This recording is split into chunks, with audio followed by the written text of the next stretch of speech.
mu minsi yashize rero nkunda kuganira n'abantu benshi cyane, ariko tukagenda tuganira ku tuntu tumwe na tumwe. Rero tugenda tuganira twibaza ngo ese ubundi bumva bari abanyamasengesho, vuga ati wayi kuki Imana ikubwira ibintu ahubwo ugasanga nibwo ugiye mu bibazo bikomeye? Bari babikuye kuki? Hari igihe Imana ikubwira ikintu ugasanga nibwo noneho intambara zigiye kwiyongera, zigiye kuba ku buzima bwawe. Rero Imana yivuganye nawe ikakubwira ngo mwana wanjye ngiye kugukorera iki n'iki, witegure aho ngaho. Ntabwo Imana ishobora guhera ku busabusa bwawe, ni ukuvuga ngo bwa busa bwawe buragenda noneho ahubwo Imana ikazana ibifatika kandi bikomeye. Ibyo nkubwira ni ukuri, ndi umugabo wo kubihamya. Ntabwo Imana ishobora gukorera ikintu irabanza ikagira ibyo isenya, ejo utazazamura umutwe n'agatuza ukavuga ati aha ngeze ni mu mbaraga zanjye, aha ngeze hari aho navuye.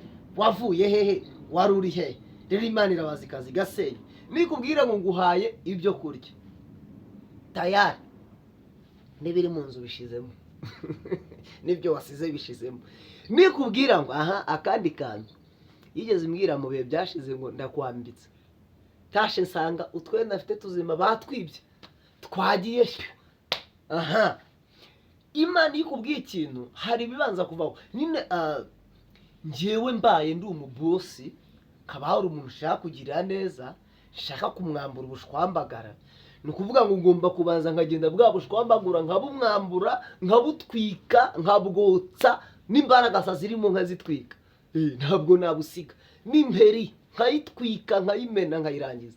Rero Imana nayo irabanza ikagira ibyo itwika ku buzima bwawe kugira ngo ikurememo undi muntu mushya. Ntuzahanga amaso umuntu. Umuntu ni umuntu. Umuntu se yakumarira iki? Umuntu se yagukorera iki? Nigeze Imana inyuza mu gashuri rimwe, njya muri gereza, nkabonera abantu bakomeye cyane, mbakura inshuti. Icyo gihe umva ikintu cyantangaje, nagezeyo Imana impa ubutware n'igitinyiro, abantu bose barankunda. Icyo gihe ni nanjye wababereye umuyobozi bose. Rero sigara mvuga ngo ubwo mbashije kuyobora abantu bafunze imitwe gutya, nkaba mbashije kuyobora abanyabyaha bameze utya, ningera hanze uko biri kose ntabwo nzabura nk'abantu nk'ibihumbi 5 nabasha kuganira nabo bakanyumva cyane. Ariko kugeza ubu ngubu namwe muri kureba ibi ngibi, hari abo tutumvikana, hari abatanyumva. Mu bihe byashize naganirije umuntu mbabwira ukuri, mbabwiye ukuri barakunziza. Rero ngiye mpagarara ku kuri nkakubwiza ukuri. Hari ibintu abantu twihaye ngo umuntu ukomeye ngo yagukandagiye ngo uravuga ngo bosi ngo nyakubahwa ngo ikirenge cyanyu kiri hejuru y'icyanjye. Bubwiza ukuri akureho ikirenge cye, kuraho, harakuraho umwanda w'inyanduza, winsiga umwanda ku kirenge cyanjye. Yego uri umukire, yego ufite ibyo byose, ariko wibuke ko ntacyo bimariye. Ni ibyawe, nanjye ndi umukire ku rwego rwanjye. Ntabwo rero wazana ibintu byo gushaka kunyobora, uyobora abakwikorera amasima, uyobora abakutwaza ibiki byose, ubatwaza igitugu mu buryo bwawe, nanjye ushake kuntwaza igitugu. No, ibyo ntabwo bibi wanjye.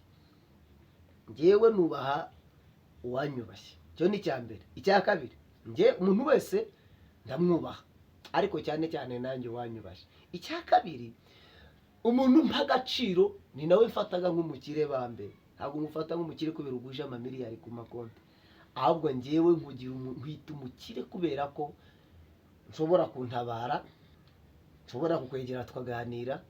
Ariko nimba uri umuntu wibyimbye ukikakaza ngo ndi twaganira, se ubukire bwawe bufite abo bufitiye umumaro, ngewe nta mumaro bumfitiye. Ikindi,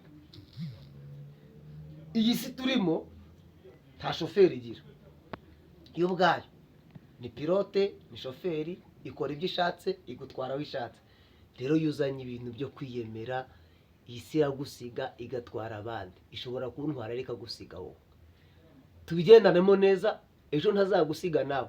Imana y'umwijuru bamugisha mwinshi cyane, ndabakunda cyane.